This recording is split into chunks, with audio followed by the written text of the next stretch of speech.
মুরগির হাড্ডি গুড্ডি দিয়ে লাউ রান্না। প্রথমে সরিষার তেল দিয়ে দিলাম, তারপর দিয়ে দিলাম পেঁয়াজ কুচি। পেঁয়াজ কুচিটা দিয়ে একটু নাড়াচাড়া করে নিলাম। তেজপাতাটা দিয়ে দিলাম, এলাচ তিনটা দারুচিনি, পরিমাণ মতো লবণটা দিয়েছি। পেঁয়াজটা তাড়াতাড়ি নরম হয়ে আসবে।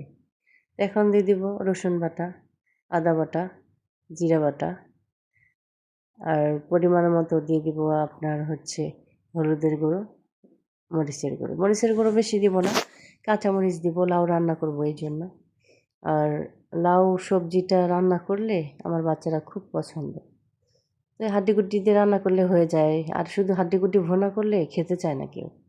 এই তো একসাথে দুইটা হয়ে গেল, হাড্ডি দিয়ে লাউ রান্না। তো সবজিটাও খাওয়া হলো, হাড্ডিটাও একটু চাবানো হলো, খুব ভালো লাগে।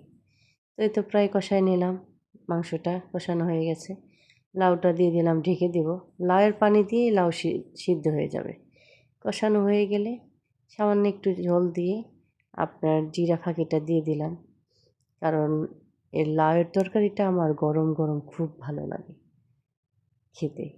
তার জন্য আমি এখন লবণটা চেখে নেব, লবণটা হয়েছে কি না। এই যে এদিকে আমি ভাত বেড়ে নিচ্ছি, ভাত নিয়ে এখন লাউয়ের তরকারিটা টেস্ট করার পালা। তো কেমন হয়েছে সবাই বলবেন। আসসালামু আলাইকুম।